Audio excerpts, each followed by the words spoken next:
Hi, welcome to Culture of Paint. In this episode, we're going to be taking a look at what's caught our eye over the last few weeks in the miniatures painting world. And for our main topic, it's all about Age of Sigmar 4, SKAVENTIDE. And we'll close the show out, as usual, taking a look at what the paint cultists have been up to.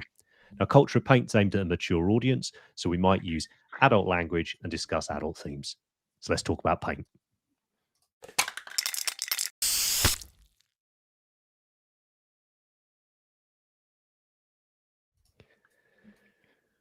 Right, we're back in.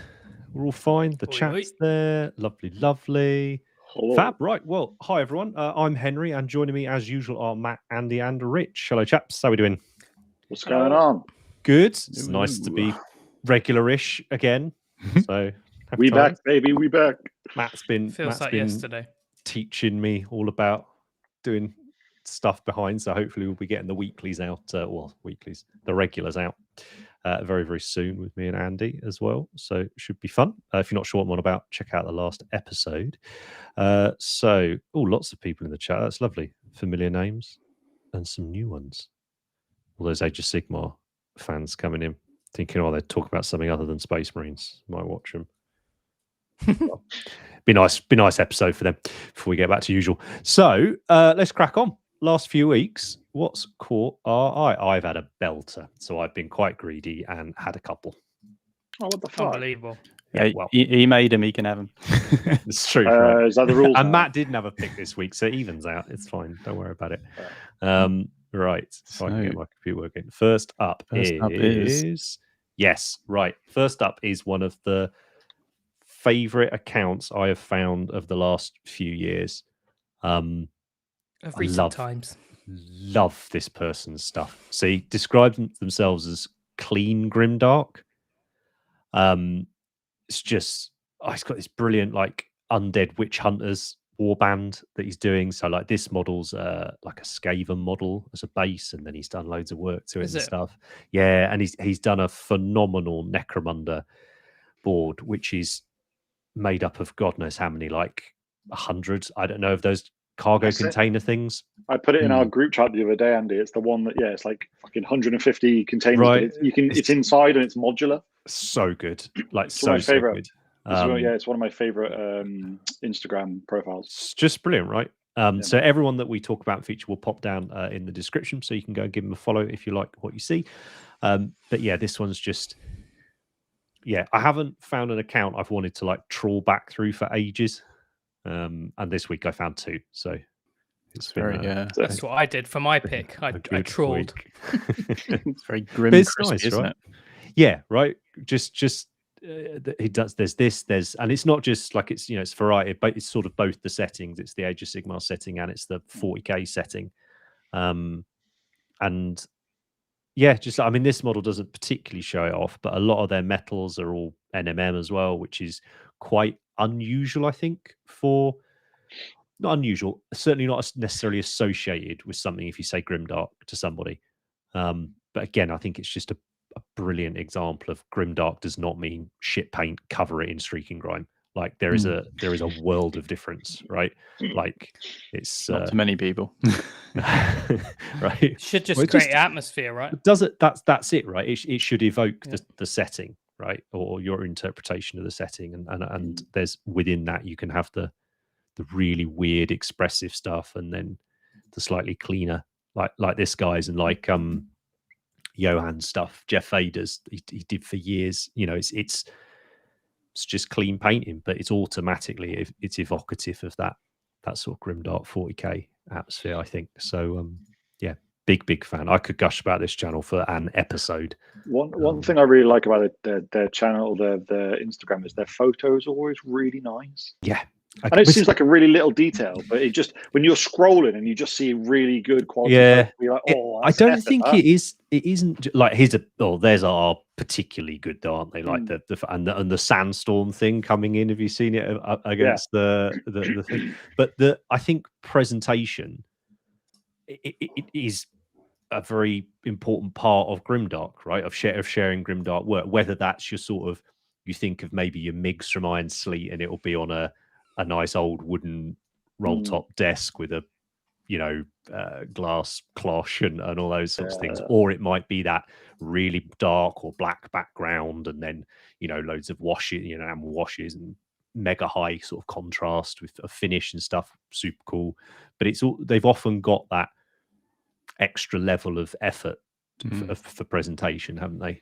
I'm just looking at the container madness. Oh my Jesus! Right, fucking nuts, isn't it? I want to play on that board so badly. So yeah, amazing. Please go and check this account. I think the original idea was to do 4 tiles, and they've done 2. So I really want them to do 2 more. But I want to know how many containers it is as well. That's a lot of money in one photo. It's better than a lot of money under your desk in boxes, though, right? No. There's someone's mentioned in the chat, and I was going to use a different picture. Actually, he also does fantastic freehand as well. So yeah, dig into this account if you like this. If you like this pick, as I do, and it's very motivating. It's give me some good ideas for some upcoming projects, sort of a direction. So really good choice. Cool. And then second pick, I think, is straight after it. Actually, I should know. I did the fring size. This account, how I've not followed this, I don't know. So this account, this person is the head of modeling for Industrial Light and Magic. And just made this awesome crab person and printed it and has painted it, and it looks awesome. And yeah, again, just a really creative account with some super weird shit in it. And again, just very inspiring, very motivating. Yeah, just super cool. Pick 2 of my favorite accounts, man. Good choice. Yeah, it was. It reminded me of that. I'm not talking about miniatures being mainstream, not really, but for those people that were around when the Lord of the Rings films came out, in the extended cuts, they did the behind the scenes stuff, and they spent loads of time talking about the miniatures and how they've made these, miniature sets, and they filmed them and it always felt kind of like, oh yeah, I do miniatures. That's really, really cool, kind of thing like that. And I guess seeing someone who is the head of a very well-known studio is also just a bit of a modeling geek. It's just cool. In that vein, Jamie showed me pictures to Independence Day, and I didn't know it was all models. So like they made when they go in. The original. They made they made the White House. Oh, cool. And then and then the ship over the top of that, and then all the spaceships. It was really amazing to see, because I kind of like the first film. It's kind of cheesy, but it's cool. But seeing the models was epic. In Blade Runner. They got 3 Independence Day films. Will Smith, Independence Day. He's in the first one. He's not in the second. I did not know there was more Independence Day. But sorry, Matt, you were saying don't bother watching. What? No, don't bother. But like in Blade Runner, when they did the original and the 2040, whatever it is called, 2049, the massive scene when you're coming into the cities, that's all miniature work. Really? Yeah. That's why it looks good. Yeah. Fifth Element as well. It's like there's a YouTube channel that goes into I'll have to find it. Do all the details because like when they were doing it in the original, because they're filming on cellulose and all that, the proper film, they have to do multiple camera control rig passes for the volume, like the smoke, and then the buildings, and then all the fire elements, and then all the lights. It's like really cool. You're into film practical geekiness. Effects are just cool, aren't they? Yeah, like practical effects just get me going. Even the first Harry Potter film, the first Hogwarts, that's a miniature. Yeah. And Minas Tirith in Lord of the Rings. Yeah. So much. Bigatures. That's it. Thanks, Dan. Bigatures. That's what they called them, wasn't it? Yeah. I think the Minas Tirith one was, 14, 15 feet high? Well, they built one in a quarry, didn't they? Yeah, well, that was the one that was for people. That was the Helm's Deep. That was when they were filming. Like mini Helm's Deep. Yeah. The Harry Helm's Potter Deep one is really cool when you see it in the studio tour. It's practical, can't beat it. Helm's Deep is one of those like hobby bucket list things. Like win the lottery, spend a year, and just do a miniature diorama of Helm's Deep or something. That'd be nice. I had one of my, I think it was Ipswich local. Nice. Had a massive Helm's Deep, not Helm's Deep, sorry, the Black Gate. He built the Black Gate like this huge. But yeah, very cool. It's just cool, right? It's just cool. I've just seen someone in the chat saying that they're watching with their partner for their first time as well. So that's cool. So thanks for joining us. I'm glad you enjoyed the Flesh Eater Courts. They're going to get a mention a little bit later. Yeah, the Corridor Crew, the VFX channel. They took snippets of it when they did one of their VFX artist reacts, but there's like an actual channel that broke it down really, really well. I can't remember. I'll have to find it though. Sorry. There's a rabbit hole to do when I should be painting. Right, but yeah, that's my 2 picks, and yeah, I hope you dig them if you haven't seen them before, because they're treasure troves, I think, of hobby goodness. Just casually ILM lead modeler. Yeah, right. just with a desk that looks almost as filthy as mine. So yeah, it's good to see. Right, who's up next? Next up is Rich. It's you. I've really liked this model since it came out, but I haven't seen too many people do it really. It's well, yeah, you did yours. You're not many. Like, you're one. Yeah, you are one. It looks like a nightmare to paint because I don't think you can sub it very easily. It's a dream, mate. I did it like fever through the roof, just liquid streaming out of me, and still painted it for the channel that week. It was a joy. Yeah, the sub assemblies are basically non-existent. Good base material. It's a tough one, right? If you're willing to do the glue it together and then deal with the join, it's not awful. You can, from memory, you can kind of do his sort of cloak and top and all that, and you can kind of slot it on like a hat. But I mean, I cut with it for me. Like I was like, well, half of it's in darkness. You can't really see it anyway. Like you only need the right arm. No stress. Yeah. Well, that's why I really like this version of it. I really like the amount of detail and effort that's gone into face and like the central elements, the shoulder pad, the arm, and the light on it. And then I really like how simplified the rest of it is, especially like the cloth underneath them. Well, that's interesting because this picture's a whip. So I don't know. I don't know if they're. I don't know if they're leaving it like this. I thought this was finished. Oh, okay. Yeah, I might be wrong. I completely might be wrong. But if it is a whip, then they don't really need to do anything else to it, I don't think. But if it is, that's fair enough. But that's one thing I like about it.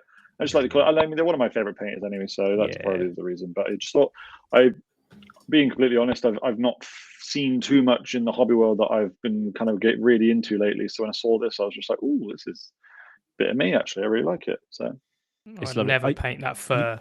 You should pick it up, Rich, if you haven't got it. Like it is a ton of fun. I've got a vampire count's army I could use, but it's also as well like because the base is amazing. So if you stick him on a different base, you've then got like a purpose-built diorama thing, ready to go. Like it's awesome. I've just having a look. So they said we've uploaded this almost finished. God, don't do anything else to it.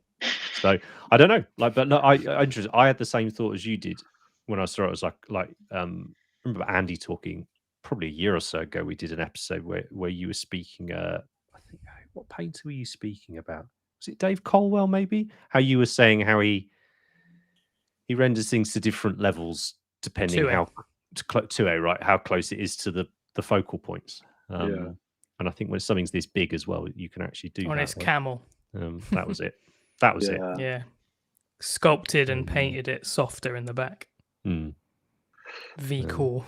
But great choice, mate. He's a very atmospheric and it's fun, and I like a big scary vampire. Good to see him back painting actually, because he had a break, didn't he? It's a great centerpiece mini as well. This, I mean, we'll talk. I was going to say we're going to talk about that range a little bit later on in the episode, anyway. I don't know. I kind of want to do him again. Like he wasn't.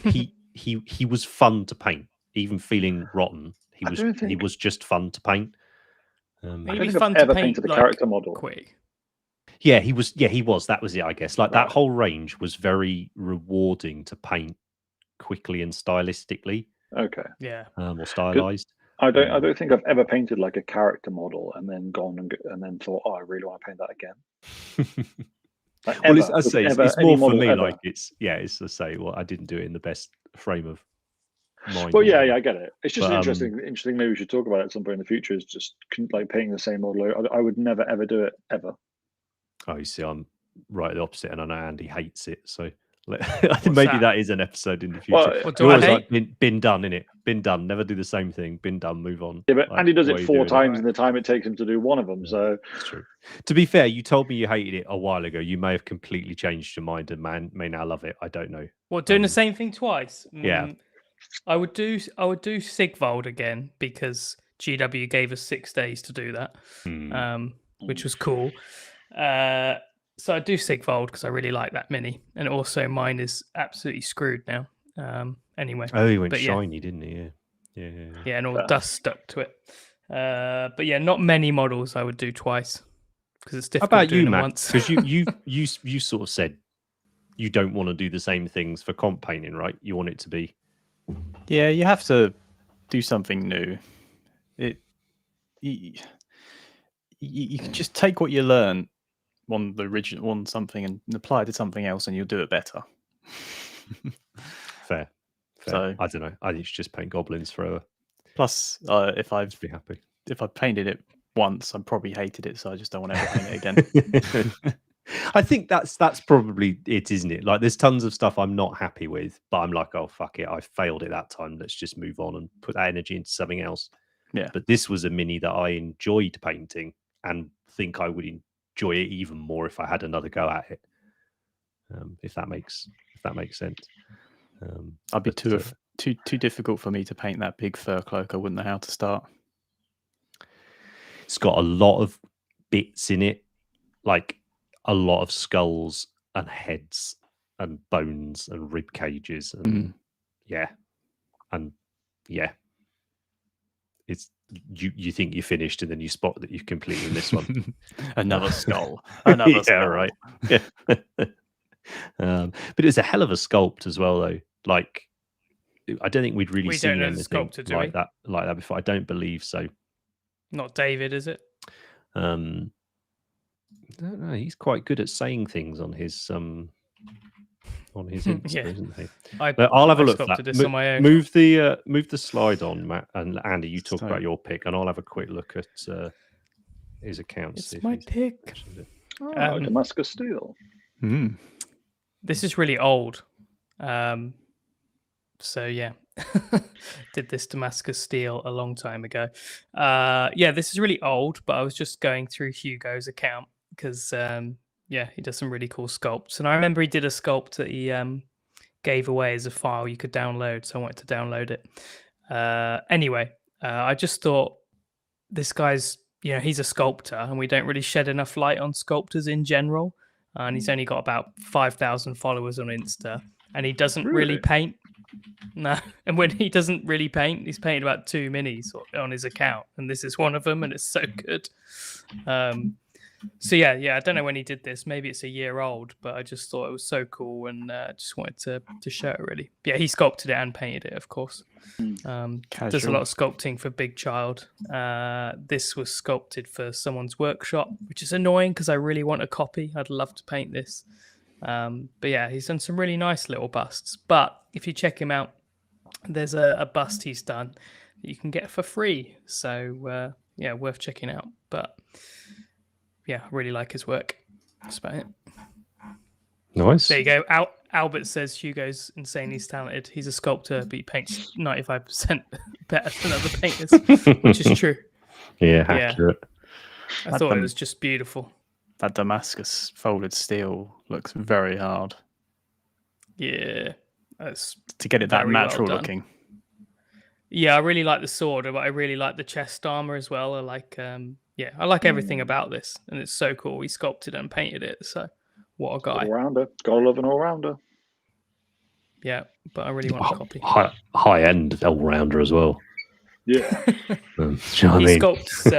he sculpted like Mark Masclan's minis and stuff, like the fighter and a load of Big Child stuff. So yeah, he's got a really good portfolio, but really nice to see him paint. Everything he's painted is pretty good. His Sanguinius sculpt as well is bananas. It's the best Sanguinius I've seen so far. So worth having a look. Nice. Good work. Cool. Right. Well, That's pretty good for picks. Half hour on picks there. Bloody hell. Good job we haven't got a meme. I'm trying to think, was there what's been the causing a ruckus the last few weeks? Price right. Hoctor. Price right. But yeah, but not like have I seen any Oh, I'm bored of that. Warhammer ones? I don't think so. Yeah, loads, mate. Yeah, Oh, loads. The bloody Guy- Black Templar guy. Yeah, Oh, the guy who's shining up. polishing the sword. There we go. Saw one. Very funny. Move on. Yeah. Right. So I guess we can jump straight in to the main topic, which I'm sure hasn't escaped anybody's notice. Age of Sigmar. Apart from Matt. 4th edition. Yeah, I know Matt's very much a passenger for this episode. What's Age of Sigmar? I'm just here I'm just a guest on this one. I'm just a I've got some questions like, how can I ask Matt something about this when he doesn't give a fuck? Like, what can I? It was reaction, isn't it? React live. Yeah. AOS 4. Is it? Yeah, this is a reveal for that. It completely passed me by. I hadn't Well, noticed. yeah, I mean, we'll try and keep it largely on the topic of painting and stuff. But I think maybe if we've got time at the end, we'll have a little bit of a chat.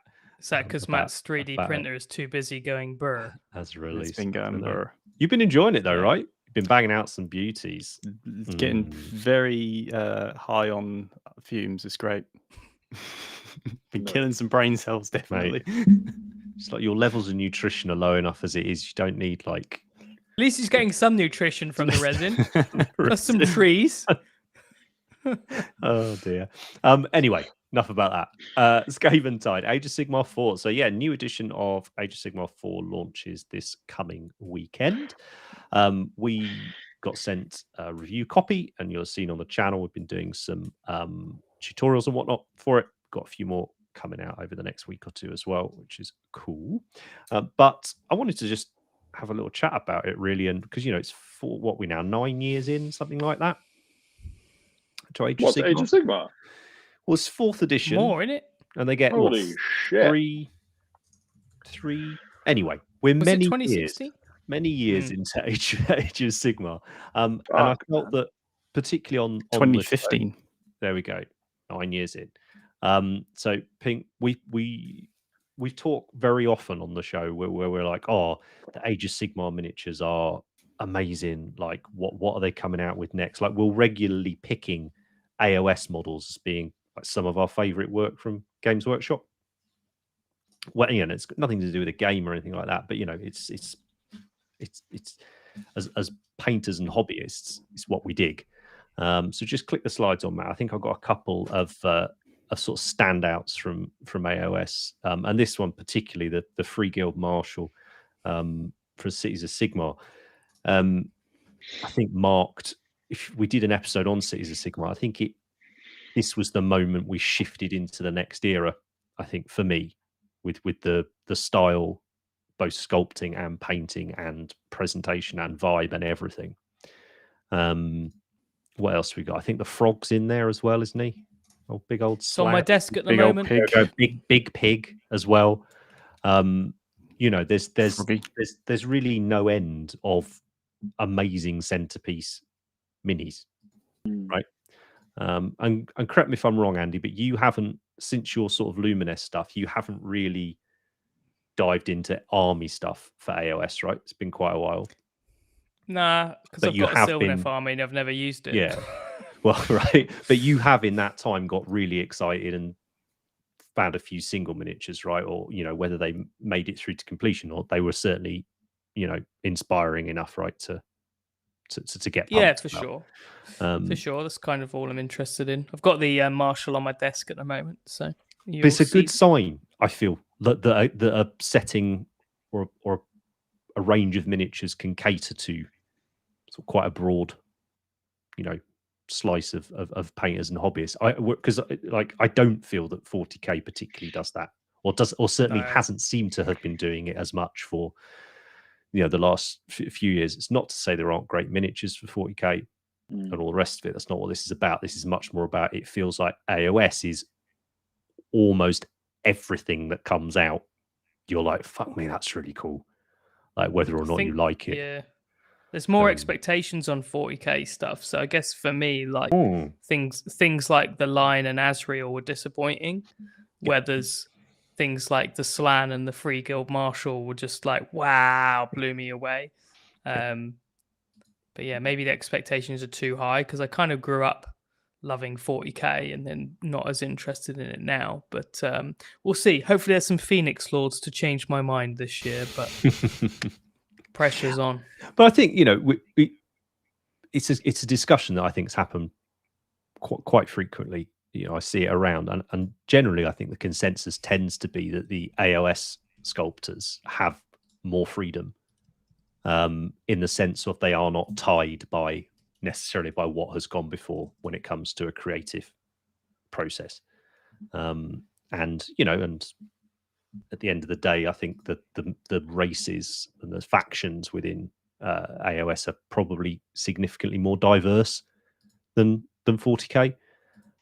So it's by no means meant to shit on 40k mods or anything like that. It was more just meant to highlight that AOS for years now has been producing some absolute belters. But do you think that's because they had a clean slate, which is kind of my point? I do. Yeah, they got to start again. Yeah. Any I think with 40k, there has to be a lot more justification to changes that are made to things that are kind of really iconic and long-standing in people's minds. Like, if randomly, I don't know, if you look, I don't know, what's a really good, like Azrael or something like that. You're like, oh, he doesn't look like that now. We've changed him. It's like, well, whoa, hold on a minute. Like, what do you mean you've just? There would be a bit more. I think there's just a bit more uproar around it with, like, as you said, with the reset from Age of Sigmar. It was like, well, what do you want to do? Like, it feels like their creativity's been allowed to run riot a little bit more, and they've just come out with a bit, less pressure, less constraints, and they're just like, okay, what do you want? Especially like, then again, this Slan is obviously would just be like another Slan. So it is, but like the same. The Orc Pig is like, okay, it's still a big armored orc on a big mount of some sort. Like, but it's just that it's like AOS is like Warhammer Fantasy Battle on steroids.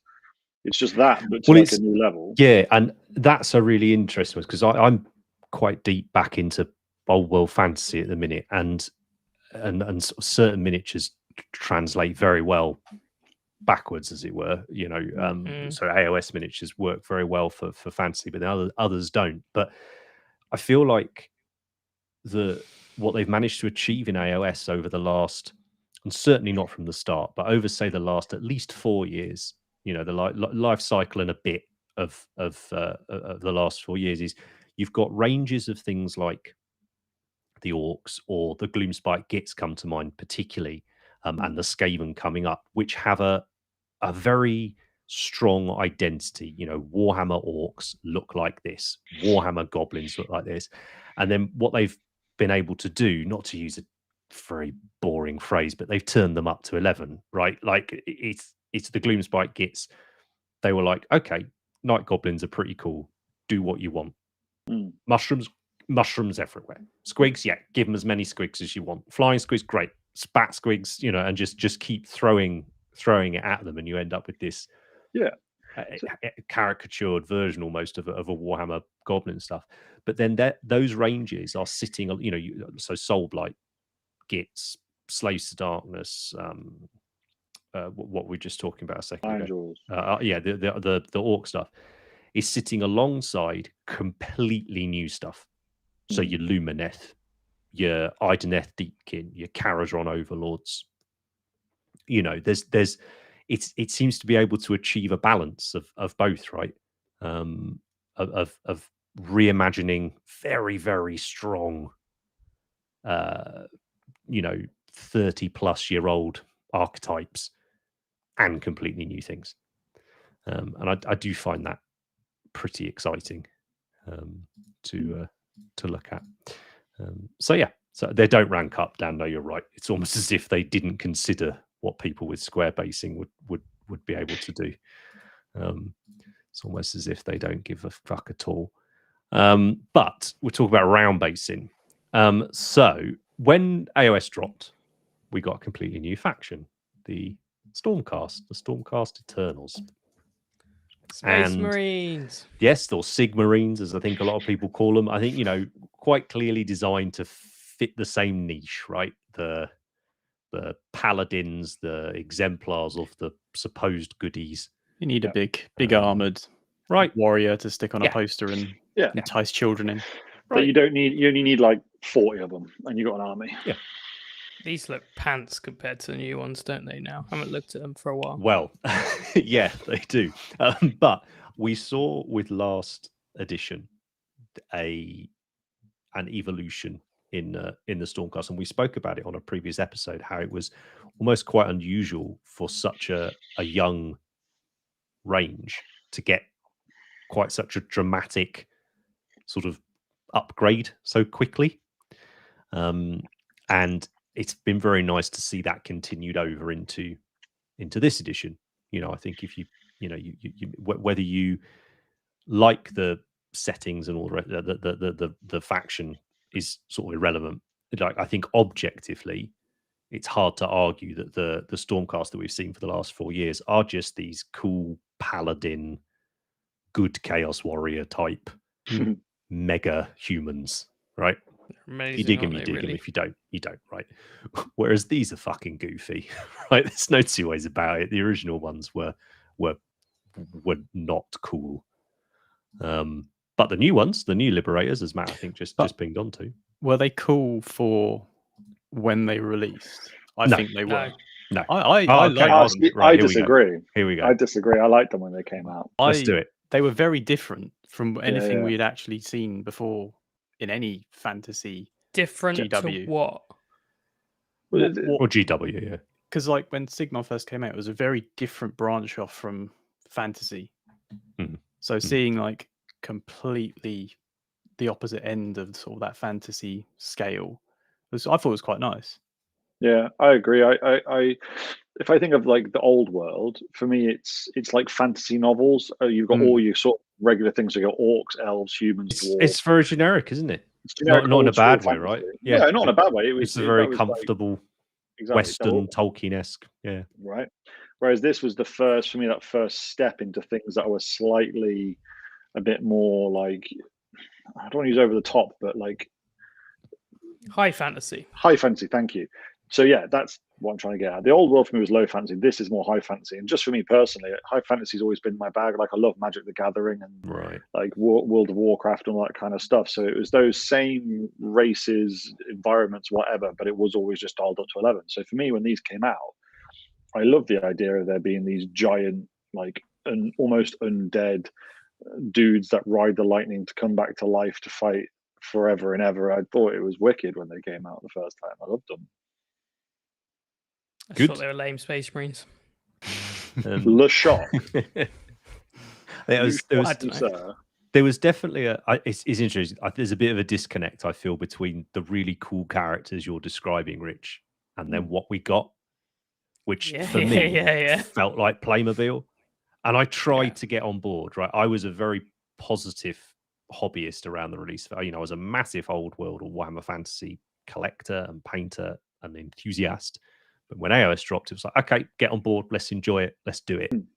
Interestingly, a SKAVEN model was the first model I painted for AOS. But I tried and I did a few, and I managed to almost lie to myself enough that I did really like the Stormcast. What is it? Just the proportions? It was the execution of it. I think it felt, and I don't really like to shit on anything really on this show because it's not really what it's for. But and all of this is done in context of how fucking good I think the new ones are. 100%. And how cool it's they about are. how much they're great now. Right. I don't like these. I love the new ones. It didn't take that long for them to get to that point. With the second edition of AOS, they brought in the more monastic looking ones, but they were still sculpted in the same sort of way, proportionally and details. And then boom, third edition, we got nicer proportions.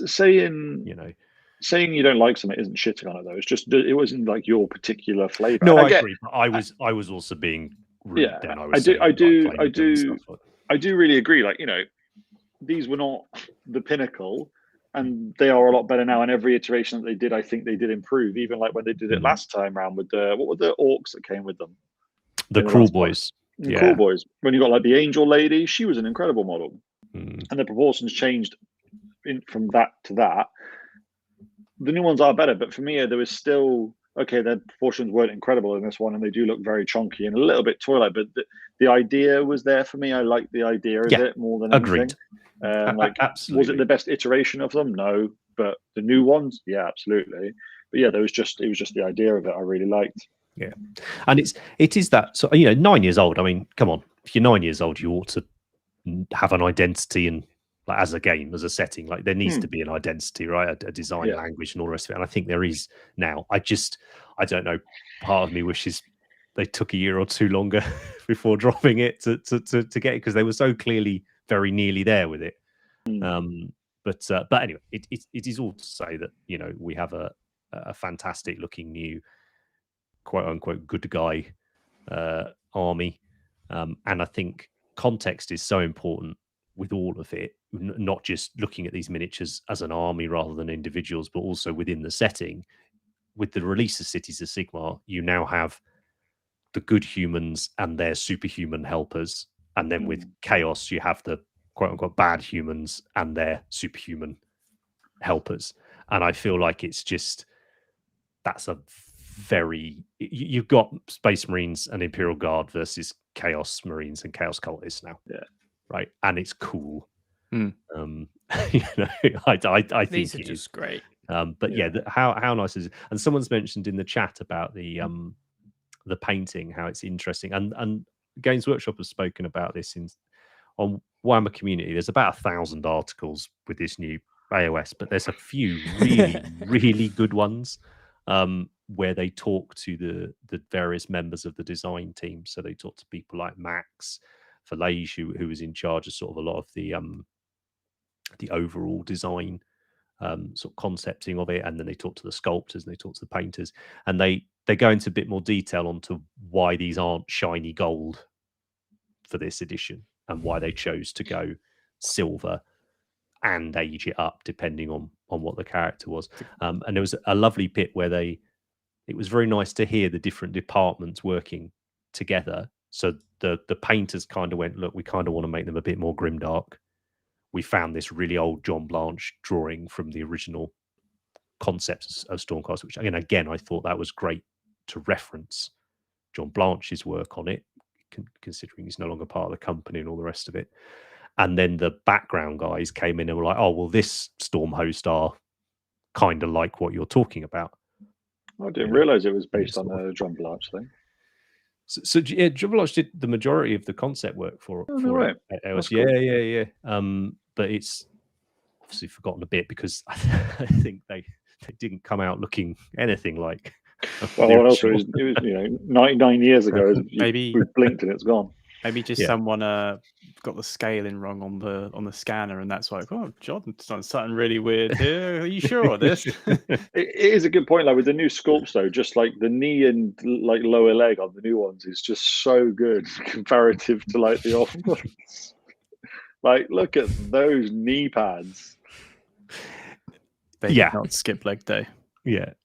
Well, someone's talking about sort of painting them and all the gold. Like, I know Andy and I have had a lot of discussions about what models to use when Andy does NMM or non-metallic metal classes. And for a while, it was like, oh, is the Stormcast model good or not? How are you feeling now with these newer ones? They're great. I think they're actually a bit difficult for people learning non-metallic. There's easier stuff, but just because the shapes are a little bit tricky on these, but they're brilliant models. I mean, the top right one with the face, and I think as soon as you put a bare head on Stormcast, it changes them for me. I don't like the soulless face, but I just think they're incredible, these minis. But yeah, I'd probably use them for a class, but still a Space Marine leg's the best. See what, they absolutely fly together as well, really, really brilliantly. They're so nice to build. Yeah, like they're so smart, joyful to build. The head thing, you're right, they started that with last edition, and I think they've carried it through to this one. You can have every single one of them with an unhelmeted head if you want. That's what I would do. Grimdark silver, bare head. Then I'd actually be really into a Stormcast army, I think. So in the lore, have they moved away from their like energy now? No. So, well, if anything, it doubled down More on energy. it. So very, very, very, very early on, there was this kind of, is it just lightning in the armor? And that was kind of fairly quickly debunked. I mean, in the earliest days, they spoke about them being elves and dwarves and humans and everything within the Stormcast. But so essentially, when they die, off they go. Soul gets sucked out through a bit of lightning, and the sort of the ongoing narrative into this edition, and one of the reasons that there's these ones you're seeing that are a lot more heavily weathered, a lot more baroque, sort of festooned with sort of tokens of death and stuff, is there's only so many times you can die and be zapped up in lightning and made again before you go a bit wrong. And that's kind of where it's at with Get a few bits missing. Story now. Yeah, right. And essentially it's them going, oh, so when Sigmar said he'd made us into these superhumans that were going to do all of this, didn't necessarily tell us the whole story. It makes them more interesting as well, because before they were like lawful good, weren't they? Yeah. Now it's a bit more like neutral, water, chaotic good. Exactly. Muddy the water a bit. And there's a great one of the units is that the Reclusians is these ones that are just about clinging on to sanity, and they basically are followed round by their like great grandkids who like tell them about what they used to do, so they can sort of try and keep a vague anchor on reality, which is ludicrous and brilliant. It's interesting when Games Workshop tend to have factions. There's never any typical actual good guys. No. So like, do you remember when Tau first came out? They were penned as the actual good guys in the universe, and then within one edition they changed it massively to, well, no, they say they're kind of good guys, but if you don't adhere to their rules, they will take over your planet and kill everybody. You can't have a good guy in these worlds. It just doesn't make sense. You can't write war crime novels if they're good. If they're goodies. Yeah, exactly. But I'm glad that they've really gone for that. Again, and I think it's coming across in the miniatures. Yeah, you know, these, and again, talking about that context thing in one of the articles, they referenced how one of the issues that they experienced initially with the Stormcast was that if you were new and you picked them up, you just assumed that was a human. So why is this human so big? You didn't know that human was so big. You just assumed that human was that big. So the idea that these were superhuman, powerful beings wasn't necessarily as obvious. Whereas now that you have the cities, the normal humans stood next to them, it gives them that context. It gives you that, oh, hang on, what's the deal with this? Like, again, like a guardsman next to a marine. Even their new like attendants that they've got carrying like the what they called, the little things they shake with the smoke that comes out of them. The sensor thingies. Yeah, that's it. Yeah. You can see the size difference. Thorobles? Someone will know in the chat. Yeah, come on, chat, help me out. Yeah, you can see the scale of them now. Yeah, they are, like you said, Space Marines in Age of Sigmar. They've kind of done the parallel with what 40k is at the moment, Space Marines, and like the better scale with the Imperial Guard Marines as well. Absolutely, and I don't think there's any negative element to that. You know, they are both Warhammer settings. Yeah. You know, it's calling them Sigmarines is fine because that's what they are. They own it. You know, because a lot of people like fantasy and a lot of people don't like sci-fi, right? I think these are cooler than Marines now, though. I think that they started out as not as good Marines, and they wanted to get sales in, and Marines were the only thing that sold, so they tried to recreate it. But now I think these are probably cooler, in my opinion, than the current Marines. Although Marines are getting good again. I think when we finished with the Nerf guns, that was the last of the bad batch, and I have to say everything since has been great. Terminator's being 10 out of 10. Just remaking the old stuff, but we don't. I think we've done good. That, I think I really agree with Andy's point. They are like a really cool iteration of it now, and I like the idea with them. You could, so if you are a brand newbie and you're like, okay, I want to invest in an army to play this game that I've never played before. Here's a rattle can and a wash, and you can get by. Whereas with these, I'm really looking forward to, once they've been around a little while, the painters that are really good painters taking a really good run up at them and seeing what they can do with them, especially some of the character models as well. I think it's going to be really, really good. And I like the fact you can do either of those things with with the model itself. And you've had great takes on Stormcast, right? You had Chris Clayton's what were they called, Paladors years ago. You had David, gold ones. David did that. David did that brilliant bust, didn't he? From a year or two ago. It's a cool. I think it's a cool concept. I think enough people do. But I think you're right. Rich, have you had a chance to paint any yet? I haven't painted any yet. I've built them all, but I haven't painted them yet. They are. I think you're going to like it. They are. I hope so. They're everything's. They're very easy to color in. Put it that way. Sounds like my cup of tea. Just kind of relax and color it in, and they just look good. Yeah. When I was building them, I was gobsmacked. When I was building, I was like, "Holy shit, this is impressive!" It's like 4 pieces. Yeah, right. And the joins are in places they should be, and that you can't see. Like, remember the first time it was just down the middle of the shoulder pad, and you're like, "Get fucked." That was it, right? Those first, yeah. Whereas now it's like, I remember I built the first one and it just like snapped into place. I was like, "Holy shit, that is good." I think that's the good thing about moving forward is that we were saying about not being critical, but we can be critical because I feel like they've sorted out a lot of things.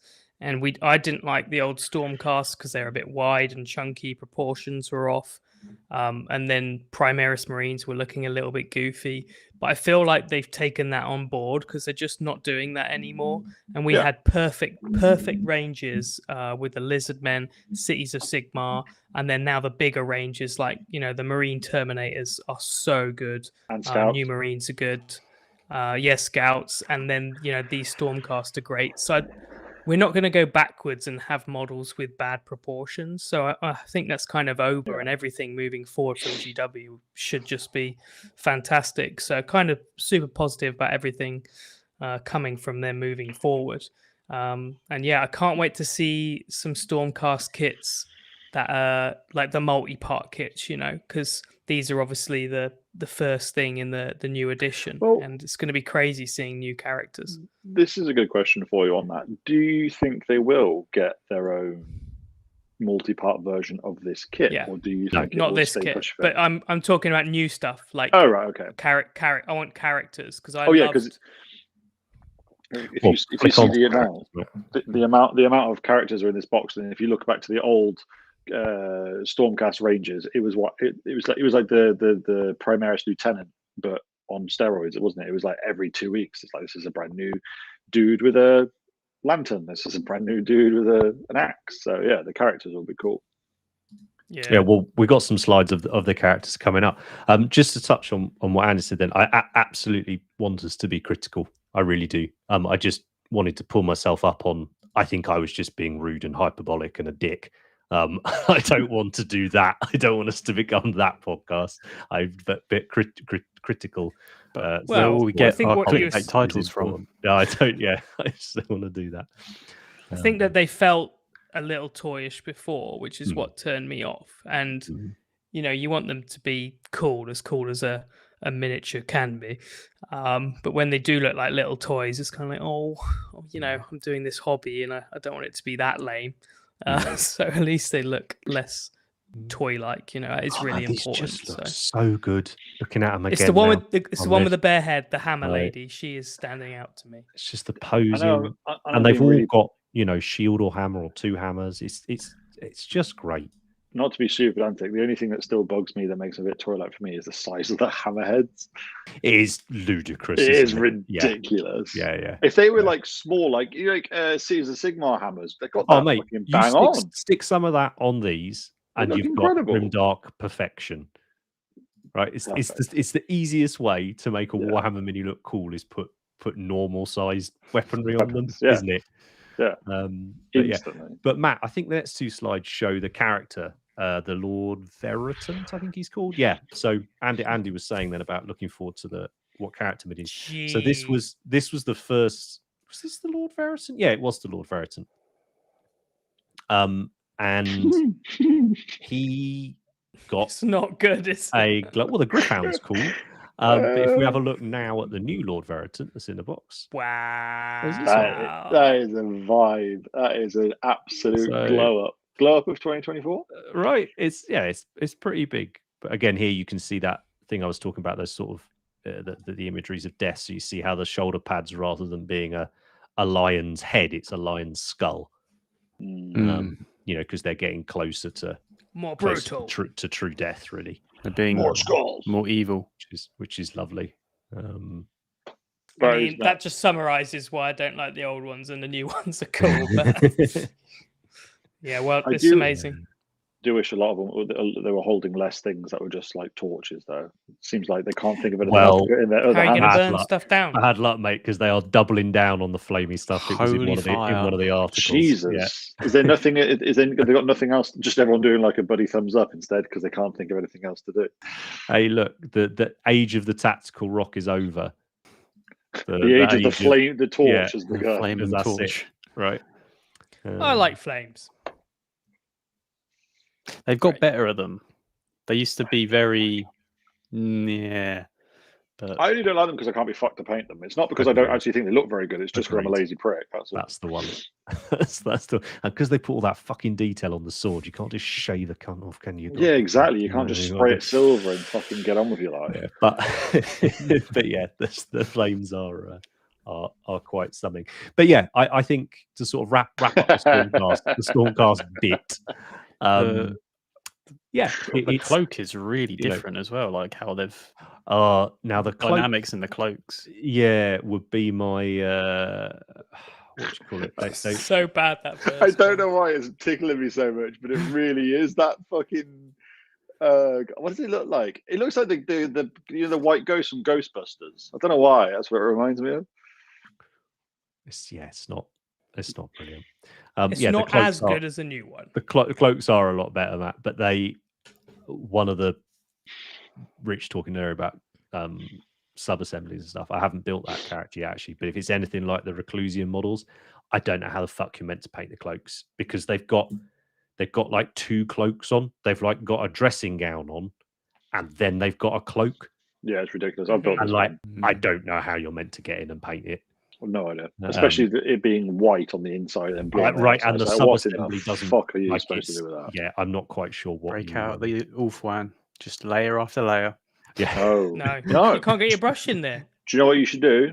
Paint it black. Yes, correct. That would be right. You can't get your brush in there, can you? Really? But you literally can't get it. It's not even like, if you just put a bit on the tip and you just have to do a bit more work, because of the way the details are so layered up. You can't get an angle in sometimes. Which looks amazing. Like it looks amazing when they are like that they are layered up, because it like adds so much depth to the model.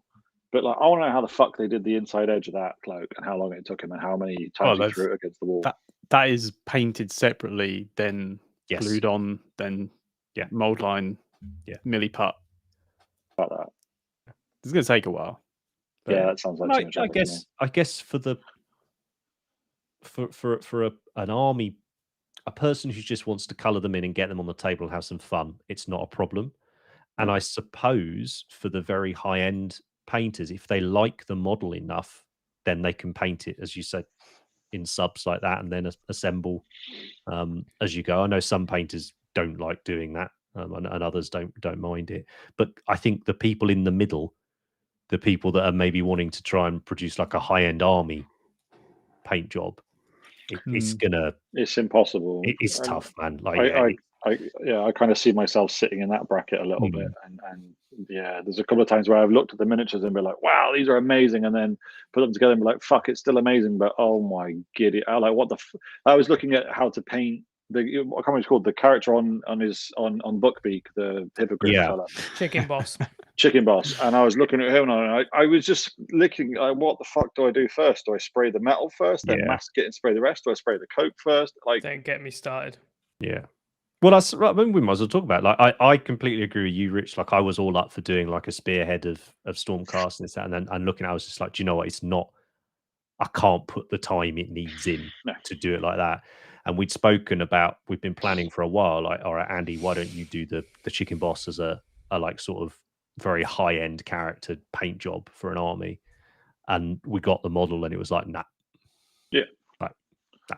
It's beautiful. I love that Awesome. model. It's such a great model. But Yeah. how, I don't know.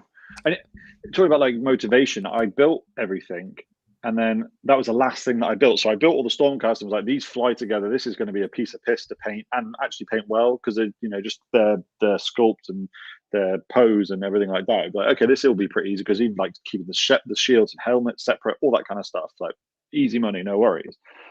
And then it came to the characters, and I put the chicken boss together, and it's funny how something like that can instantly kill the vibe on a project for me. It's just like, I was like, I don't want to do this anymore. But it's not even challenging. It's just that's not the hope, worth right? doing. Is when your normal troops, so your spear ones from last edition, and your, what are these called again? Liberators from this one. MC Hammer. You're fine, right? They're beautiful. Yeah. And it may well be that you don't have to worry about Chicken Boss. As awesome as he is, the fact that he's too tough, you know what I'm getting at, right? I'm going to say too tough for you to do. It's not what I mean, but you know what I'm getting at. You're not far wrong. It shouldn't necessarily derail the project, because you may find that there is another character model that comes out that you're like, that's fucking cool. And then you get the whole army done, and maybe you do say, right, fuck it, I'm going to spend. Well, that's it, isn't it? I don't have a problem with that. If like you said, getting the troops done quicker and then spending a bit more time on characters is something that I think we've all done in the past at some point or another, because they are the centerpieces of the army, and he would be a brilliant centerpiece for an army if he was painted properly. But it's the thing of painting, once you paint it properly. We're going to move on to Skaven now, unless there's anything you wanted to talk about that we haven't mentioned. I was just going to say, like, that as much as like it might be a pain putting it all together to paint, just don't paint the inner cloak white. Do it another color. Then that's it. You don't have to like fuss. You can get that done quick. That's why I mean, painted black. When all else fails, painted black. Yeah, I think that's it, right? And then with the Skaven, I have found it's almost the opposite challenge, in that the characters are fine, no dramas at all. It's a rat. Yeah. But the clan rats, they've produced basically the 40 best looking rats that have ever been sculpted, like rat men that have ever been sculpted. And I'm like, I don't want to paint them quickly. They're too cool. They're too nice. I want to enjoy it. Like, I actually prefer the Skaven side of the box to the Stormcast ones. When I got those models and looked at them, I looked and I was like, they're fucking incredible. It's been very telling looking around at the various influencer and creator accounts, how few of them seem to have touched on Stormcast compared to the Skaven stuff. What is in the new box? So you've got 40 rats, some Jezzails, some rat ogres, like normal Skaven-y stuff. Just and their centerpiece is a rat boss on a mangy, massive rat dog. All mega normo. And then the Stormies are kind of it's kind of the usual. It's a big mounted character on a sort of horse-ish sized beast, wizard or equivalent. Buckbeak. Elite unit of 3, and then a bunch of nice clan rats, aren't they? Sword and boards. Yeah, those are clan rats. Those are amazing, live reaction clan rats. Yeah, they're incredible, because but how are you painting them quickly and being happy with it? Like, how? I don't. Well, coming this Thursday on Cult of Paint, Kenneth's been at it, and he smashed it. And he had a great time. But I'm with you, Rich. I can't. Yeah, I painted the rat leader on his rat dog. And that was just an absolute joy to paint. And the sub assemblies were perfect. The fucking leader just pops off completely, and you can just slide. So nice, right? It was just like this is perfection. It's literally perfection. And then I painted that, loved it, and then was like, oh my god. And then when you start to like lie to yourself a little bit because you've enjoyed it, I was like, oh, but maybe if I did a clan rat every like 3 days, like, all right, calm down, Rich Gray. Yeah, exactly. It's just a lie. It's not going to happen. I was trying to find my Skaven Underworlds people, the plaguey ones. I don't know where I've put them, but I just really fancy painting those now. But do you know what I think? Some people are going to do some amazing things. Is those people that are kind of Mordheim centric and focused. What they're going to do with some of these clan rats is going to be pretty exceptional. I'll have to buy some more bricks. Pretty hipster. Yes, mate. Build me a massive brick wall, Matt, and I'll paint some rats. Well, actually, I mean, I think that slides a little bit later on, but we did a whole episode end of season 2, maybe start of season 3, something like that, on the sort of evolution of Skaven, because they are one of my favorite things Games Workshop's ever done, and they have had some of the best sculptors work on them over the decades, but the style of them has changed quite dramatically in that time. And I was one of these people that was of the mind of like, oh, the Island of Blood clan rats, like you can see here on the left. I was like, they're fine. Why do they need replacing? They're absolutely fine. And then I saw the new ones. Sweet summer child. Like, I get it. I get it now. And we had, over the course of AOS, the Skaven started to get new miniatures. So they got that rat character with the big rocket. They started. What did they get? They got the first Underworlds warband they got, which had that lovely one leaping over the sewer thing. You know, the armored one, sort of storm vermin looking one. Oh yeah, those were great. Right, really nice. They got a character in the reboot of Warhammer Quest, Silver Tower. Really nice. They were still the style of Island of Blood era, right? The Seb Herbert refresh era. And then we got these guys, Spike Claw, is it something? Is that what these ones were? Skitter Gutter Runners. Spike Claws was the first one. Yeah. Whatever these ones were. And it just started to change a bit, didn't it? You're getting a little bit more detail on the faces. The teeth are getting individually cut. Yeah. Right. And you start Not just that. Right. Yeah, exactly. And then we got Scabix, like which beavers. is the plague ones Andy's on about. That's what I need. As well, right? And it's sort of almost a slow, not insidious progression of them, but it's definitely left me in a place where I'm like, fuck, like these are two different eras, and they're 10, 12 years, 13 years apart, something like that. So it's no surprise that they look so different. But I'm very glad for it because I think these new ones are just 10 out of 10. These gutter runners are so good and so fun to paint. And what are we going to be getting? Like, I don't know. Like they took tons of the Skaven miniatures off sale, which suggests we're getting most of them redone. Thankful on Bone Ripper. So he still looks great. Really good. But really that's going to be good. He is of the time. Yeah. I don't think he'll get a redo. Do you not? No, because he's later than the Island of Blood. He's like 3 years. He came out when the Vermin Lord came out towards the end time. So you got him. It's almost a shame, isn't it? Right. Well, he's still really fucking good, man. I think he'll be all right in this. He will sit in there. Well, if you think about it, that original Underworlds warband would still look good. Oh yeah. It's not as good as these clan rats, but it would be fine. It's not far off. Whereas the Island of Blood ones, I'm like, well, fuck, you are. Yeah. And I'm speaking as someone who has a real thing about consistency in an army. Like, I really don't like it when they don't look like they're designed at the same time.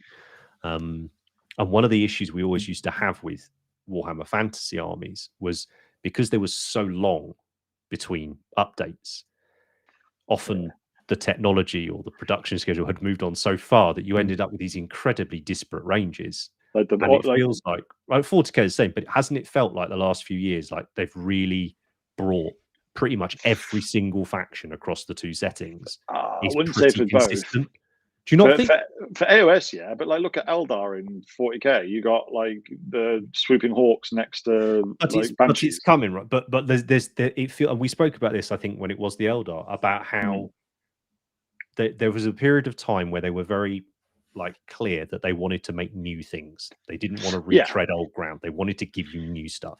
That's true. It just felt like the last few years has been a little bit more like, do you know what? The base level troops for your army need to be shit hot.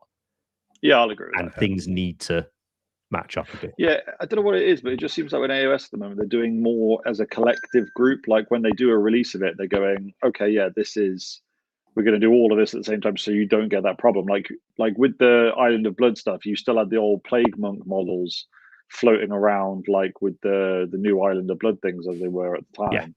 Yeah. And but yeah, I think now when they're going back, like the Lizardmen was a really good example of that recently. So when they redid that range, they did it from scratch, which makes sense. But I get it. I swear the AOS range was smaller though.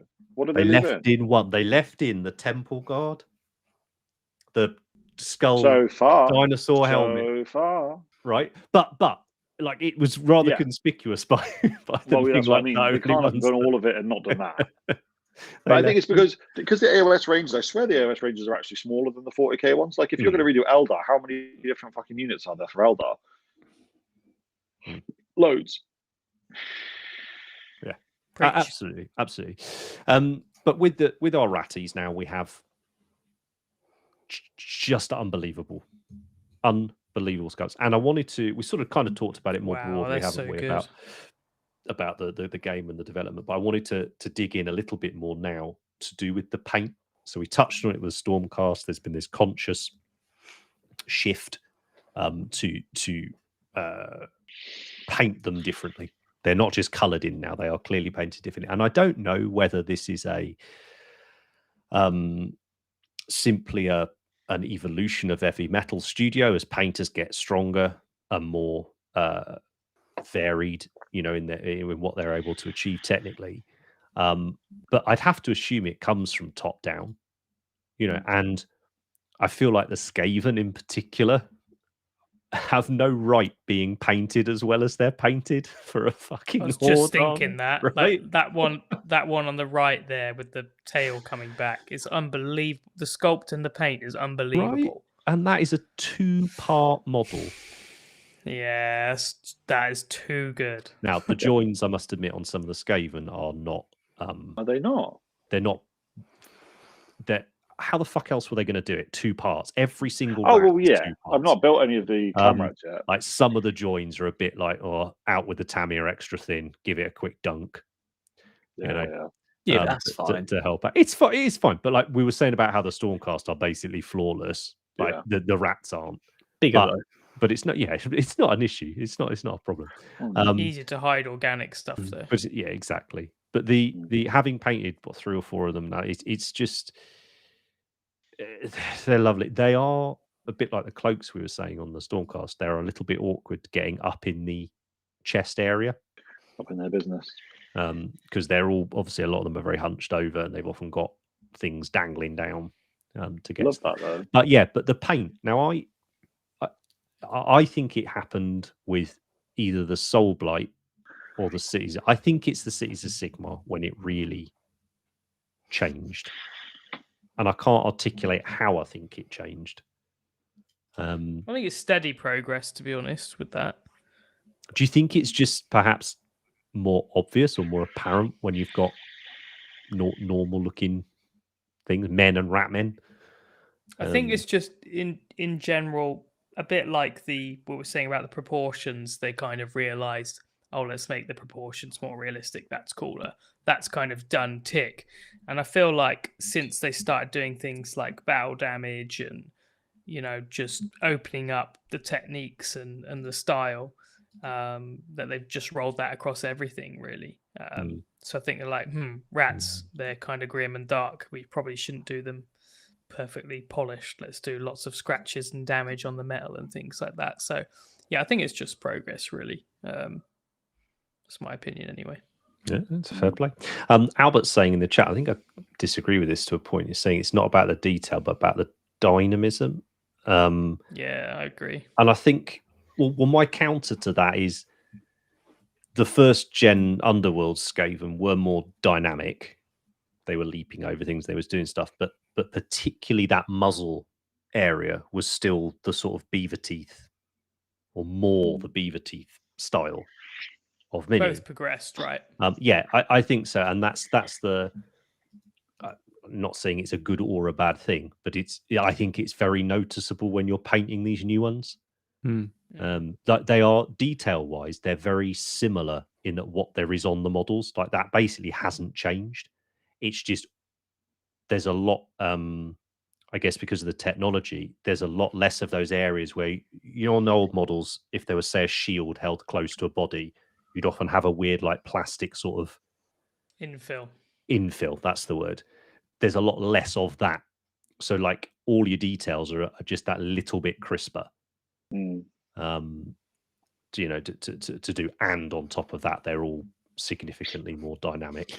Well, it's like the technology is there to actually back up the ideas that the people who created them But see, now I don't know, mate. This is what I came to with the Skaven, like when I was painting it the other week for the video. Like, you've got to paint an army of these things. Yeah, but that leads us into an entire different discussion of seeing the heavy metal versions of these a realistic standard to try and aim for. It's that whole thing. It's never going to happen. So this week I'm painting for YouTube. Ken has painted the whole Skaven side of the box, and I'm going to be following Ken's recipe for the video. And that is really interesting to take someone who is a prolific army painter. He's a psycho. And see how that has. So as energy drinks. Well, yeah, it is, right. What energy? But it's really interesting to see that person's approach to them, because it full on stumped me when I got them. I was like, I can't do it. Can't army paint. Sometimes you just got to brute force it. You just have to just do it. There's no easy route around it. You just sheer willpower. I'm good at that. Mate, they're so good. I can't. Oh, we need to wrap this episode up, because otherwise I'm going to. Yeah. I think you can paint them quickly, though. Just because there's more detail doesn't mean you have to paint them all the details. No, absolutely. But what I found when I was doing it the other week was it felt like, and I referenced it in the video, the Flesh Eater Courts weren't dissimilar in the sense that they were really lovely models, like really detailed, really interesting. But by painting them in a stylized way, that was fine. What I found with these was I didn't enjoy painting them, just not as well as I could paint them, like doing exactly what I would do if I was going to paint them well, but fewer stages. But that's didn't work. Maybe because they're your favorite range ever. That's yeah, going to play that's part of it. Absolutely. Do you think also as well, like the Flesh Eater Courts, there's lots of very similar colors. So there are a lot of them. There's lots of flesh. There's lots of. When I looked at the Flesh Eater Courts, I thought separate parts. Exactly. With this, like the guy on the right, you look at the different primary colors that you've got to add to that to get that effect. Or even with any of them, and every version I've seen of people trying to paint these, it is that slog of, okay, it's 50-50 basically, skin tone or fur tone, and then picking out the different colors because they're not all wearing red robes because they're not that uniform. That's the daunting bit for me. It was like the same thing with the what they called the heresy dudes that just came out. Solar Auxilia? Solar Auxilia. They're like 50-50 cloth and armor. And when it's like that, I'm just fucked, because I'm never going to paint half of the actual stuff by hand. I'm going to airbrush it. That's why, like Marines, just airbrush it one color with that. Right. But I think doing one with just contrast, Henry. Yeah. So the original so I did some Island of Blood Skaven a few years ago when the plan was to do an AOS, and I did them contrasts followed by an enamel wash followed by a quick highlight on the face just to give it a bit of something, and it was lovely. And I was like, do you know what, ranked up, this is going to look beautiful, because it was just it was contrast. I think once you start coupling them with things like oils and enamels, become brilliant army painting like tools, right? And so this is what I was going to say. I think it opens this discussion up when it's a big ranked up unit like that. It's going to look beautiful. When you can see these every single mini in the 360, and they have that just extra level of sharpness to the sculpts and the detail, I think it becomes more challenging to find that satisfying. And I think you're right. And this isn't meant to be about Henry's fucking Skaven therapy session, but I wonder if it's going to. Like, I genuinely think about it from a bigger picture. Like the Stormcast, a new painter's or newcomer's dream, in the sense of dream. Fairly understandable how you're going to approach them. Forgiving. Like you look at it, you go, okay, so that's what I've got to paint. I'll give it a go. And you know what? I bet you a new person's Stormcast looks pretty good. Right, as long as they can stay within the lines, it's probably fine. Spray it Retributor, done. Right, like bit of wash, like lovely, beautiful. And the Skaven, the flip side, you think, Skaven, yeah, they should be brilliant, right? Base coats, washes, bit of dirt, done. That's not how it panned out for me when I was painting them. Right, it was like, oh my god, there's 10 toenails and 10 fingernails on every single one of these rats. There are individual teeth all on here. There is a tongue within the mouth. Yeah, There you're right. there are wrinkles on the brow of the noses. I think for me, because the sculpts are so good. Maybe it's just the stage I'm at with painting things these. I now feel it's like a real shame when I don't paint them, not like as well as I can, because you're never going to paint everything as well as you can, but not put the effort into such an amazing thing. Like, that's why I leant towards the Stormcast, because it's like, I know I can do these without putting in as much effort and actually still be happy with them. Whereas painting these, if I painted these and didn't put as much effort into them, I'd fucking hate them. So it was just I'm not going to even entertain the idea of doing it, because I'd never win that fight, you know. But as you said, Rich, like for a Wartime warband, perfection. You can get spicy with that. Perfection. I am so excited about this. What's coming for the Skaven? Like, I just need to keep a lid on it. Be cool. Just call it the main faction. That means I get lots of snazzy bits. I hope so. I hope so. Be cool, and a genuine Warhammer faction. You know, it's one of their sort of OG real. It's exciting because these are amazing, and this is just a starter box. So, like I said about the Stormcast, I can't wait for multi-part kits, because when we had something like the Necrons, we got the Void Dragon, which was incredible in my opinion. Still amazing model, right? Yeah, it's amazing range. Dragon. Necrons, amazing range. But that's a nice moment to move on, I think. And if no one's got anything else to say on the rats, nope. We're done for now.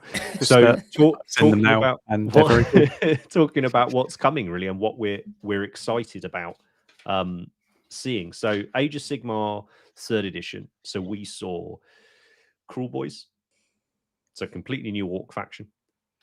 We saw the Chaos Warrior glow up. So huge release of new Slaves to Darkness stuff. We saw the redo of the Seraphon. We saw the Cities of Sigmar, and we saw the Flesh Eater Courts, right? And those are just the big ones, right? And then everybody else got odds and sods here and there, right? So what are you hoping for in that vein over this next edition? Rich, you can go first. Fuck, on the spot. What am I looking for? All right, so think of a faction. A faction gets the Seraphon treatment. Andy, you go. Tyrion's faction. Yeah. So, because that was the rumor that the stuff so far is Teclis's is out, and his is the dragony stuff. Because there's one Tyrion model, isn't there? Is it the person on the cow horse thing? That's a Tyrion model. Is he like the hand of Tyrion? There's no Tyrion. Oh, he's the Ymetra, which is maybe. Yeah. So it's just a tiny glimpse, right? Yeah. There's no Tyrion, so I'd like a sub faction of Lumineth, Tyrion, and all of his dudes. Nice. New dragon, high elf dragon. Ogre Kingdoms. Oh yes, cool. They were very good. They were my first faction. They were my first and only ever Warhammer Fantasy army that I did. I actually painted an army of them, because you only needed 24 of them, which I actually played some games with, and they were all fully painted. So if they ever actually redid them and your basic people were actually sculpted to be a bit more, I would start those tomorrow. And we've seen some definitely wicked start ones, them. right? They got that cool Tyrant model. They got those. What did you think of those Gorger models that we got relatively recently? No, the white. Okay. They like the white ogre things, the monkey. Yeah. The ones that are always hungry. I didn't like them. Hangriness. For me, Ogre Kingdoms was the perfect example of you have to get the basic troops right, because they're the core of your army, and you don't need a lot of them anyway. So if they did that and they got their core troops, like I like the big like saber-toothed cat things, and I like the giant Stonehorn. They're still great still, but if they redid the basic troops and some of the characters, it's the muscles, isn't it? They're just and the pose. Every single one of them does this. Yeah, I mean they are like 20-year-old models, mind. Yeah, they are. Yeah, but if they did that, I'd be me. So the chat, we've got some great suggestions in the chat. So Chaos Dwarves, Jose, I agree. I think there's army, strong rumors and hints about the I can't think what they're called now. Not Legion of Asgore. That was Old World. Whatever they call the Chaos Dwarf thing now. Then you've got Kislev. I don't think so, Richard, but maybe for Old World. Kanothi, yeah. I'm amazed we didn't see Kanothi. I think that dream's died with Belthanos. I think that just completely died. With Orion the tree. Yeah. It's got his horn in it. I don't know. Yeah. I can still see that. What do you think of the Warcry Sylvaneth they showed a while ago? Do you remember the ones they showed them at, like, what was it? Adepticon or something? Yeah, no good, mate. No good. Right. No, okay, so what about Matt, as someone who could not give a fuck about Age of Sigmar? Oh no, I just enjoy painting nice miniatures. He's just been 3D printing, mate. He's just I've just managed to miss every single Warcom article, apparently. Right. But what are you sort of digging? I just want them to glow up the rank and file Night Goblins, because that entire army has a glow up except bog standard troops. Yeah, interesting. You make them like the fanatics they have in the moment. Oh. Yeah. I don't know. I don't mind the old Night Goblins. I think they're kind of just fun. when you stick them side by side, it just doesn't. Yeah, work. I know what you mean.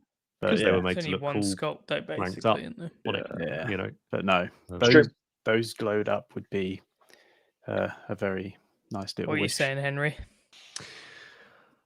I think they're all good suggestions you guys have made. Don't be a cop. What's yours? What's yours? Come to your head. You have to choose. I would like a dwarf faction to get a bit agree. more of something, whether that's taking the Caradrons further, whether that's doing something with the Fire Slayers. Like, I think the Fire Slayers Warcry warband we saw a few months back, I think it's lovely. Really good. I think it's really interesting. One's great. And I think they have to almost be brave enough to do a Stormcast with them, though, and just ditch those original Fire Slayers.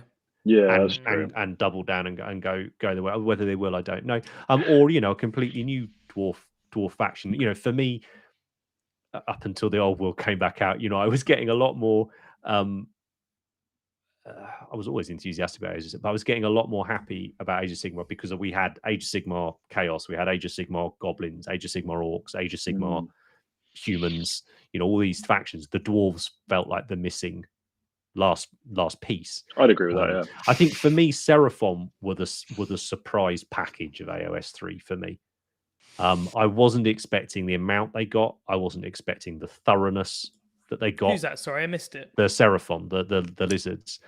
It just amazed me. I thought the care and attention to detail and creativity, yet keeping every single facet of the sort of essence of lizard men, I thought was brilliant. It's absolutely brilliant.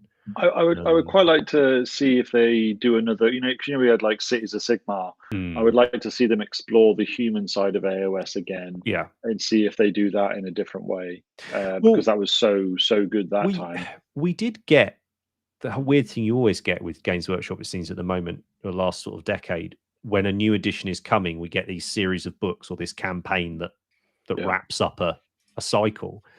And within that, for AOS, for anyone interested, like, it's a really fun 6 books of narrative that really, really does give you a grounding in what the fuck it is now, because it's all cities focused and Dark Oath and Feck and essentially humans and variations on humans focused. But within that, of course, was the Dark Oath release, which just kind of gets forgotten. But we have tribal human, a tribal society, a human with a whole range. And again, not to keep going on about Warcom articles, but they have been pretty good on this new edition. The new rule book they have written the background in the new rule book in a different way. They've done it from the points of view of human or human equivalent characters in the setting, to try and give it a bit more of what you're saying, Rich, a bit more D&D, Yeah, a bit more flavour. I would like to, the different what they're called. Are they war bands on when you get in Warcry? The amount of level of detail and the different directions they've gone with them. I would love to see them do that for sort of non-chaos based factions. So like human beings in the world, like different nomadic tribes or just whatever it is, just to really, because I love like that sort of thing, the lore and getting into the detail of things. I would love to see them do that, stretch their legs with some new stuff. Can I pick another one? Yeah. I want a 2024 Steam Tank. Yeah. brand new, upgraded. Cities of Sigmarified. Oh my god! So the cities of Sigmar have got these things called cog forts, which is basically a turret on legs that runs around with loads of cannons and stuff in it. I don't think it's impossible that we see something like that. Someone's saying in the chat it'd be great to see Dark Elves, or whatever they're called now, Malarions lot. Absolutely. There was all sorts in of a rumors box against Tyrion. that was but like that could be amazing. I'm semi already. Yeah, I could absolutely see. Oh man, if they do one of those big like walking mechanical things in Age of Sigmar, I'd be a happy man. It's 15 years old, that steam tank. Is it? Yeah. Fuck. It's cool. Oh, the plastic version. Yeah. Famir, I don't think we're getting Famir, Dan. I think they're going to run 1,000 miles in an opposite direction to Famir. We want people to forget about this. You can retcon all you want, but it's not going to happen. What else is there? yeah. So I think a lot of races and stuff, factions to look forward to. With sort of that, and I guess generally, well, that's what I was going to say. Is how excited are you guys about it? You know, as all in different degrees we engage with Age of Sigmar. You know, I'll admit that my old world proclivities are somewhat affecting my enthusiasm to a point. But the vice versa. The Stormcast look amazing. The Skaven look incredible, so on and so forth. Like, how are you guys feeling about it all? Like, is this new edition significantly ramping up your excitement for Age of Sigmar, or is it just more of the same? It's more good stuff. I think it remains to be seen. Still, I'm not sold. My problem only being, I really like Age of Sigmar when there's like mass armies, and I've got a couple of Age of Sigmar armies. I've got a really big Vampire Counts army, so I'm really looking forward to playing the new edition and getting into that, and then hoping that playing it then fuels my desire to go and paint more of it. But you know, in 40k, I could probably pick 15 factions that I would happily paint loads of models from. Whereas Age of Sigmar, there aren't loads that I really want. Like, I can appreciate the models and think they're great, but there's no like urge to go, I want to go paint that. So it's not as prolific as other things, but you know, like the new orcs, well, they're not that new anymore, but like they got their glow up just at the end of the last one. I haven't painted any of those yet for my little army for that. And then any like vampires that come will be cool because I can add them straight to an army and play with them. So I am keen, but the only thing, if they redo Ogre Kingdoms, then I will go all in on AOS and do that. But until they do that, I'm like, yeah, these are cool. Nice. What about you, Andy? Yeah, I mean, this box, like, I'm not bothered about because I really wanted to paint that one mini, and I was so disappointed that you couldn't do sub-assemblies.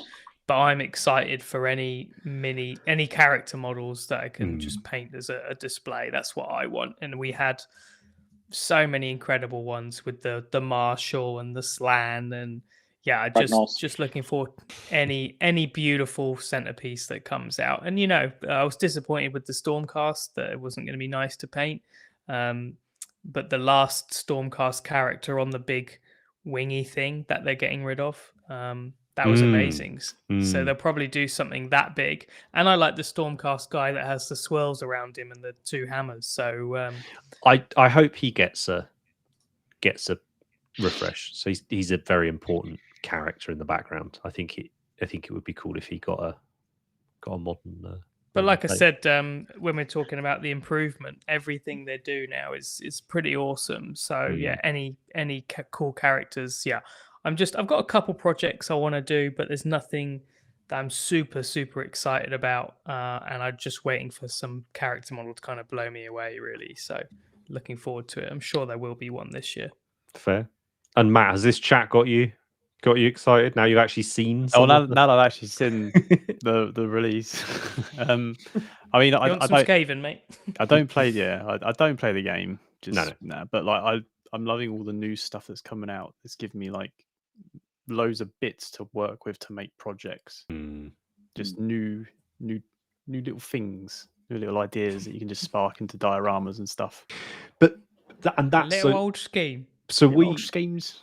We've got a new range of minis coming out. So Cult Paint got a new range of minis coming out later in the year, and one of the things we've spoken about with the with the design process was we wanted to make these miniatures dynamic, but dynamic to the point where it was fairly easy to tell a story with them, whether you put two of them together and they interacted in a certain way, or whether the story was more ambiguous, but there was something there. And it feels like nearly every AOS mini has an element of that to it. So I accidentally on my painting desk, I had a one of the Cities of Sigmar Cavalier or the Knight models, and one of the new Clan Rats, and they were just next to each other on the desk because that's where I'd shoved the built stuff. And I looked over at them, and they were a perfect duel. The story being told just in the Scots. I was like, "Fuck, they've done a really good job." And I think now, like you're saying, Matt, you could almost just grab a handful of minis from each range and start going, okay, what stories is happening here? What can I tell here in a diorama and stuff? And I think that's something that they deserve huge credit for, because I think for a lot of people that aren't that fussed about it as a game to show off tactical prowess, I think a lot of people still enjoy it as a game of sort of escapism and storytelling. I think that's pretty fucking cool, like to have achieved that within it. So yeah, anything else you guys want to say on the new edition before we move into the paint color stuff? Let's go new models. Woo! Cool. Right. So let's move on to paint colors then. Now, as we said to you guys, with us only doing one a month now of these larger all of us together live stream podcasts, we're gonna relax, and if the show takes a few hours, it takes a few hours kind of thing. So I won't be like, oh, we need to wrap it up. We need to go. So now we're on to paint colors. Not going to stop that. It's a hashtag. If you fancy exposing yourself to miniatures painted perhaps in a style you don't often see, or from manufacturers that you aren't necessarily aware of, it's a really good hashtag to follow.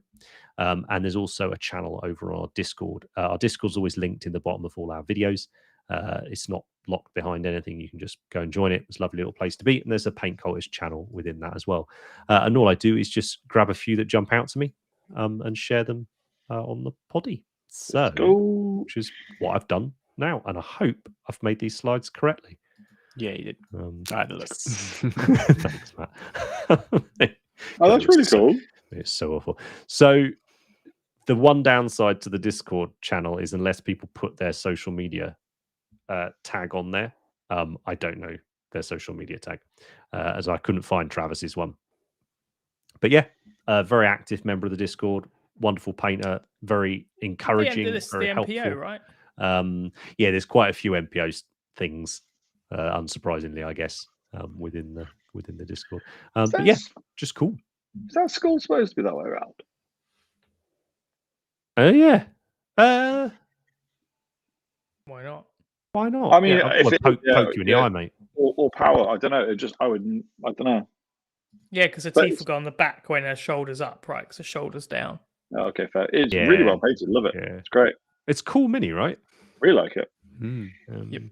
Yeah. Always up for an angry ginger. Nice. Those were the days, mate. Hey, mind you, I got to say, you are rivaling Robin there for that fucking tash, bud. The shoot strainer. It's outstanding. Thank you, sir.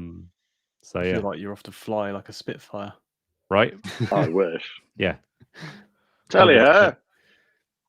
It's like if Dick Strawbridge went on like a massive fast. You're not with it. But yeah, right. So yeah, lovely work, Travis. And as I say, thanks for being a great member of the Discord. It's really nice. People are very, very supportive in there. Which is the severed head kind of looks like Henry. Thank you. Not sure. Right. Here we go. Paint Cultist picks always seem to be completed. Yeah, Nick.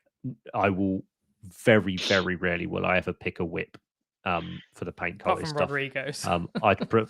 Well, that was a pick, right? Not a Paint Cultist. Yeah. That's what would be my argument. Yeah, that was my bad. But I think I would rather I would rather show finished models in the paint color stuff. You've picked a paint cultist that I don't think's finished. What you want about this one? Look at his feet. Blue tack to the base. They do that in the army, painting in armies, don't they? It's in the White Dwarf.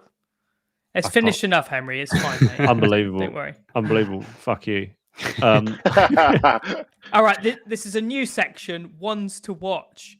Whips we like. Here you go. No, I'm gonna make up a story. I reckon he's got gaming bases for these, and I reckon this is where he sticks them on the shelf to make them look cool, and then he sticks them on gaming bases to play. I reckon he's finishing it for GD in Germany. Yeah.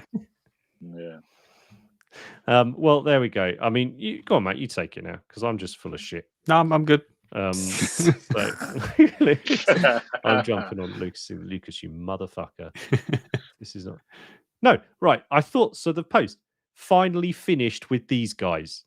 Well, your feedback, sorry, Lucas, from Matt is no, you're not, because you got blue tack under the feet. So there we go. Oh, here we go. If finished means everything has paint on it. See, that's the power of reading.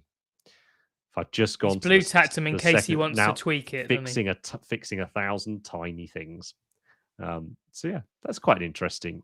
He's an annoyingly good paint approach, isn't it? But one of the reasons I wanted to pick it was I love these minis. I must pick them up before they inevitably stop selling them.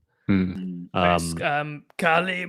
But also, it's just a cool paint job. I think it really fits the minis, particularly the big lad in the back.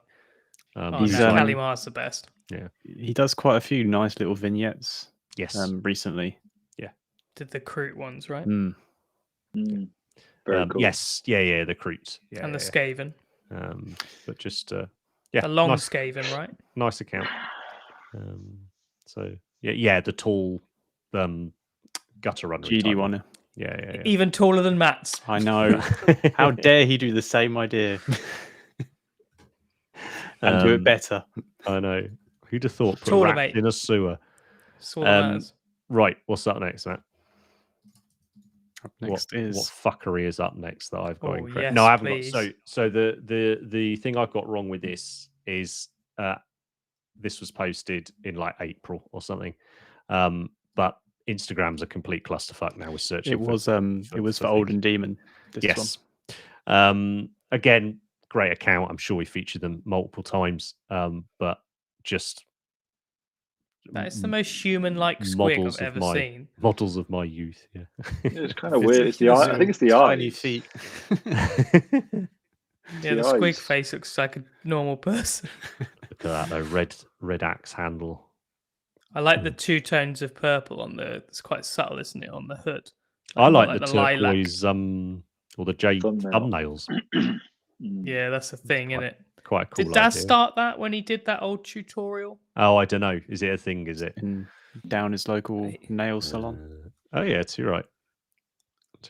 But yeah, lovely Olden Demon. Yeah, so congratulations. I think we said on the last poddy actually. So congratulations to Chilvers on a great comp. So yeah, right. It's 2 or 3 more, I think. Is there about 6? I did. That's rad. This, please go and look on their account because there's a wonderful 360 video which shows these off, and there's some really great of the mounted cav, but the bases weren't completely finished on them. That's why I didn't choose to use that photo. I may as well have now. But yeah, Henry's Whip Wednesday done this really cool like kind of dark zebra kind of skin on the horses. Looks what model is that? Amazing. That's the boss from the Dark Oath box. Oh, is it? Yeah, just outrageously cool box of minis. I love all the heads on the horse. But I also just such a cool army. I really like this paint style on them. I think it really suits them. I love the basing. I think it's just really lovely job. That gold and the metallic-y green color is such a lovely color. Yeah, it's lovely, isn't it? Right up my street. I'd love an army look like that. Good work. Fair play doing the Dark Oath because that is not easy. No, right. It's a commitment. And it looks like he's got his despair green there, maybe in the back. It does, doesn't it? Yeah. Or that L thingy violet. Anyway, it's a scale. Scale color. No, it's Hopefully it's Despair game. No, what's it called? Fantasy. Fantasy. That's it. Fantasy and game. Right, couple more, Matt. Lovely. Nice. Crewy again. Someone from the MPO. Great cut. They spoke about sort of thanking Eric for his coaching and stuff with the paint job on this, which again I thought was great to see when people talk about their mentors and sort of that side of it. And it's just a cool sculpt. I think we featured it as a pick a few weeks ago or a few episodes ago as like as a sculpt or whatever. Rip to watch. But yeah, it's lovely, and that is green, like offensively so. That's my cup of tea. Yeah. Oh, I love a bit of offensive green. Brighter the better. It's good, isn't it? It's lovely. And again, great account to follow. And last one, is it? Yes. This is partly because I've been building and painting a lot of dwarves. But I built this chap the other day. So this is the new White Dwarf Mini. First good one. And he's great. The base is hilarious. But it's but yeah, it's super cool. And I thought this person's done a really lovely job. The ultimate tactical rock. It is the rock's almost as tall as him. So he's tall to hit you in the chest. So basically the base is, so it's quite a large circle base, and it's got all these sort of battlefield trophies and detritus in three parts. And then he stood in the middle of all that. But to make sure, because obviously he's a dwarf, so to make sure you can actually see him, they've stuck him on this enormous rock, which when you haven't got all the bits around the outside of it, looks a little bit daft, because I don't quite know how he's got up there. You can climb, mate. Jumped, I guess, right? But I've cut him down. You've seen Yoda, haven't you, when he put fights? him on a 30 mil, or 25 mil rather, and I was sat there sort of razor sawing circles off his rock. I was like, does it fit yet? No, right. Shave off another couple of mil, right? Is he gone yet? Sort of thing. But yeah, really wicked mini and a lovely paint job. This person, really good job. I really hope, we spoke about this, didn't we, a few episodes ago? I really hope they keep doing the odd one-off model that, whilst you can game with it, it isn't the be-all and end model. Yeah, right. I really hope they keep this theme with it and they step away a little bit from like the jokey ones. So I remember when the White Dwarf was the space one, and it had the goblin on the little clippy thing. It's been like that for years, hasn't it? They did a whole bunch of the weird ones. Yeah, I got a lot of them. They're very cool. I like them. but it's a fun idea, right? But I think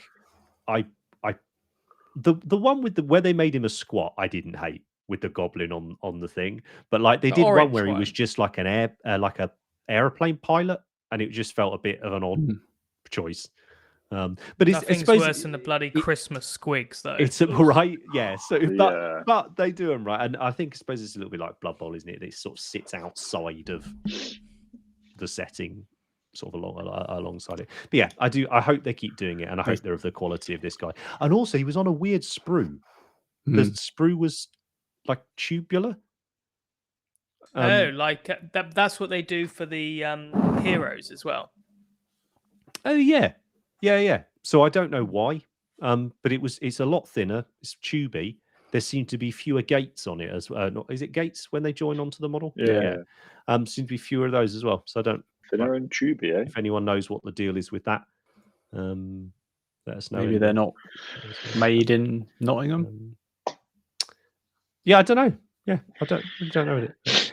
Will, any news on MPO tickets? No, but there will be soon. And also, we need to talk about MPO online, actually, because that's going to be on us before you know it. Oh, crikey! But yeah, as soon as we got everything locked in, we'll get tickets. We'll get details up about it. So don't worry about it. But yeah, so anything you guys wanted to cover that we haven't spoken about? No? Good, I reckon. I think so.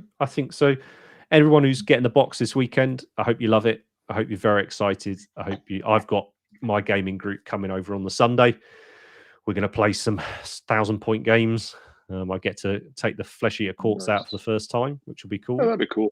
Well, I painted them at Christmas, and then I was like, "Fuck, bothering playing this for the next 6 months, and then having to learn an entirely new rule set again at summer." So I just played something else. You got 1,000 points of them done.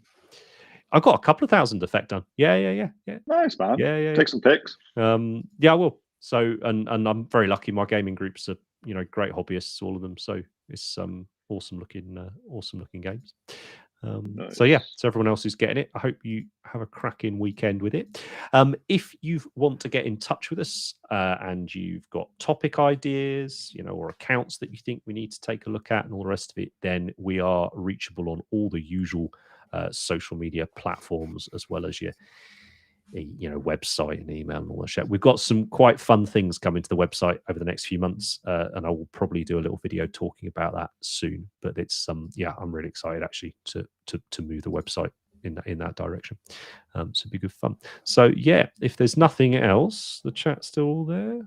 Looks like Bandai Gundam sprues. Okay. Yeah. Well, I wondered if they did that because they were the heroes were for the Japanese market. They were, right? yeah. So I wondered if they made the sprue more familiar. Is it anything to do with being able to push them out rather than They still seem like you need to clip them, but I just wondered if they did it. Right. The heroes ones, Anyway, they're still quite. You can't push them off with your fingers. No. All right. Fair enough. Well, on that note, right. Thanks, chat. We'll see you next time. Take care. Bye. Bye.